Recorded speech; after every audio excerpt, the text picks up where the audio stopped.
चावला काम क्रोध विंचू चावला तम घाम अंगाशी आला. आता तुम्ही गाडी घातली असेल बिळात मग गोष्ट अंगाशी येणार.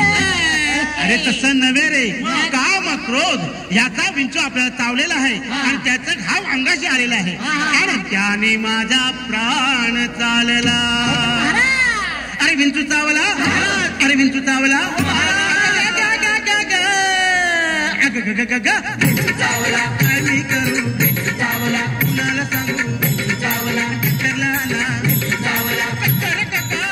चावला विंचू चावला रे विंचू चावला रे विंचू चावला. मनुष्य इंगळी अति दारुण. हे ऐका महाराज दारू बद्दल सांगतात. मध्यरात्री अति दारुण मनुष्य डाईट होतो. शाबास. अरे मनुष्य इंगळी अति दारुण. माझ्या लक्षात आलं. मनुष्य पितो त्या दारूनं इंगळी